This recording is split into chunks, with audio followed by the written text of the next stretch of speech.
Oi pessoal, estamos aqui novamente dando continuidade à nossa disciplina e vamos retomar um pouco só a discussão sobre algum item aqui, por exemplo, que é o formulário de levantamento. Nós vamos ter na continuação, na sequência, um trabalho mais forte de uso das planilhas para levantamento de quantitativos. Mas nós vamos mostrar aqui para vocês, está aí no slide que vocês vão ver, o exemplo de uma planilha. O que é isso?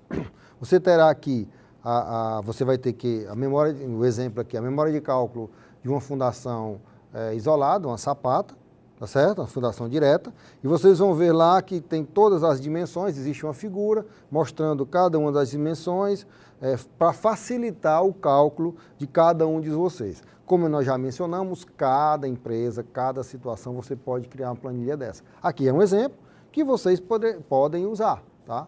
E aqui, e aí vocês vão ver também na mesma planilha, que vão ter lá todos, né, as colunas estão bem detalhadas e ela já está toda, no caso específico aqui dessa planilha, toda amarrada numa planilha Excel. Então, quando você já vai colocando as dimensões, ele já vai fazendo os cálculos relativos àquela, no caso aqui da sapata, tá certo? Então, vocês vão ver que o trabalho maior de vocês é o quê? É entender aquelas fundações, é entender o projeto e depois vocês fazerem fazer os levantamentos, né? Medir, levantar, ver quais são as cotas e tudo mais, e ir registrando aqui para que vocês tenham as informações ao final de quanto vai ser o levantamento de cada, no caso específico aqui, de cada sapata, ok?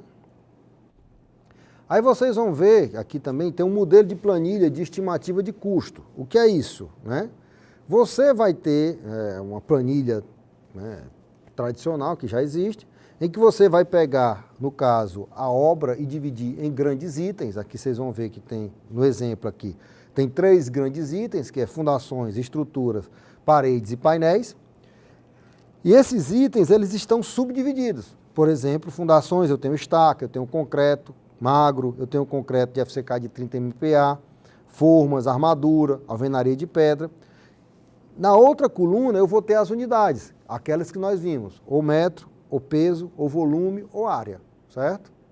Tá? Ou medida de linear, ou medida de área, ou medida de peso, ou medida de volume. Esses são os 4 grandes grupos de medidas. E aí vocês vão ver aqui as unidades, e uma coluna que vocês vão colocar é o quê?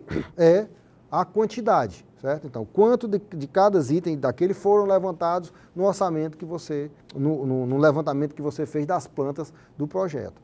E no outro item, na outra coluna, vocês vão ter o preço unitário, ou seja, quanto custa, por exemplo, que aí ele vai estar amarrado no item. Por exemplo, aqui vocês vão ver o concreto magro. Vocês vão ver aqui, a unidade dele é metro cúbico, ele tem uma quantidade de 4,3 metros cúbicos e o valor do metro cúbico é R$ 154,42, certo? Na coluna seguinte, você vai ter o quê? O preço do subitem, no caso específico desse concreto armado, vai dar R$ 664,01, tá? E aí então todos os itens vai ser isso, você vai pegar a quantidade dos levantamentos que você veio com os preços unitários, que nós vamos ver de onde vem, lá das composições, vamos colocar cada um desses o valor desses preços, multiplica um pelo outro, eu vou ter o valor do item. E aqui no caso específico, que também acontece muito nas outras planilhas, os grandes itens eu vou ter o valor total. Então, por exemplo, eu vou gastar com estrutura R$1.124.998,49. Ok? Então, essa é a forma tradicional, é a forma mais comum de se apresentar uma planilha. Também você pode fazer inovações, você pode querer outros itens, outras informações, mas essa aqui é mais ou menos uma planilha padrão que nós temos aqui usado nas empresas por aí afora. Ok? Vocês vão também ver aqui também tem um outro exemplo de planilha orçamentária, também dentro mais ou menos dos mesmos valores, das mesmas situações, a descrição do serviço, a unidade que foi considerada, a quantidade, o valor unitário e o valor total. Então, isso é mais ou menos o padrão das planilhas orçamentárias. Aqui a gente apresenta para vocês outro exemplo, e também um outro exemplo de planilha orçamentária, uma com mais detalhes, outra com menos detalhes, mas tudo dentro desse mesmo raciocínio. você definir qual é a quantidade de serviço executado e o preço daquele serviço, quanto é que coisa. Multiplicando pelo outro, eu vou ter o custo do serviço, somando todos os custos de serviço, eu vou ter o custo total da obra, ok? Também mais outra planilha, também tudo, aqui vocês vão ver, são só exemplos de planilha, cada uma detalhada de forma de interesse de como a empresa quer montar suas planilhas, tá? Bom, aqui vocês vão ver vários exemplos. E aí nós vamos entrar agora no outro ponto, que é o plano de contas, certo? O que é isso? Tá? O plano de contas ele é um instrumento fundamental para o planejamento e controle de obras, que tem função de discriminar e organizar as várias fases de execução da obra e, ao mesmo tempo, englobar tudo que afete diretamente a construção, certo? Quais são as características? A dinamicidade, novos materiais, novas técnicas e a adequabilidade aos vários tipos de obra. Vocês vão ver que esse plano de obra, de contas, como é que funciona? Existe uma diferença na indústria da construção, que é uma diferença em relação às outras indústrias tradicionais. Qual é o grande ponto? O escritório, muitas vezes, da empresa, ele está dissociado da área de produção. É diferente de uma fábrica. Uma fábrica, o escritório está dentro do próprio galpão onde está sendo executado, onde está sendo produzido aquele determinado produto, ok? No caso da construção, na maioria das vezes, o setor de produção ele é separado do setor de obra. Então, eu preciso ter um plano de contas e um cuidado muito grande, porque o que é que vai acontecer? Quando eu compro um determinado material, vamos dar um exemplo, um cimento, certo? O que é que o cara faz? A empresa, o escritório, compra o cimento, pede o cimento, e o cimento ele é entregue na obra, tá? Por questões legais, todo produto que é transportado, toda mercadoria, o que é que acompanha esse produto?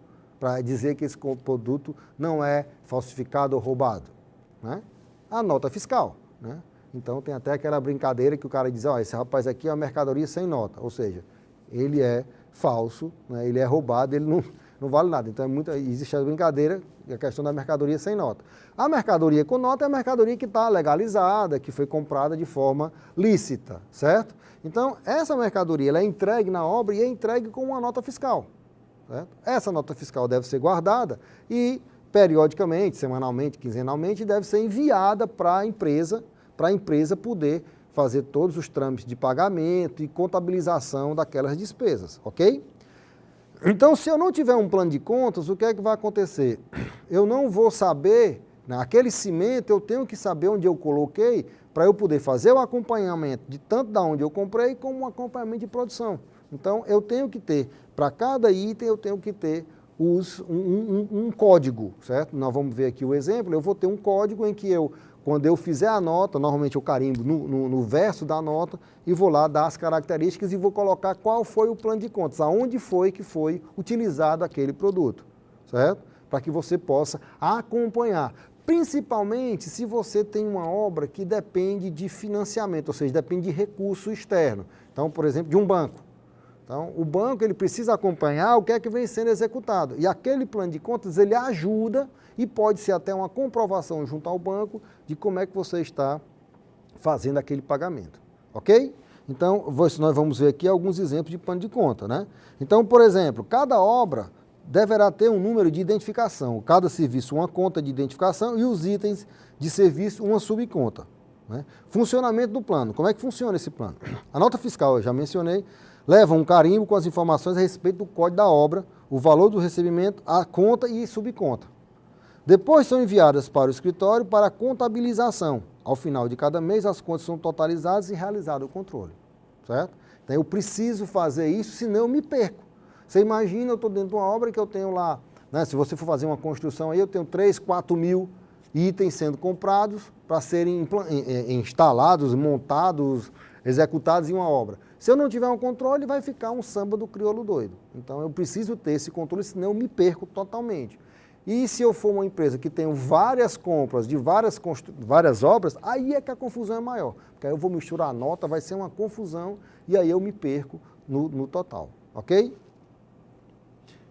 Tá? E aí a gente encerra um pouco aqui a nossa aula de hoje, falando, né, a gente mostrando essa questão do plano de contas. Tá? Se vocês tiverem alguma dúvida, né? Existe um e-mail aí que eu vou passar para vocês podem entrar em contato, ou para os alunos que estão da minha turma, a gente pode tirar alguma dúvida em sala de aula. Obrigado.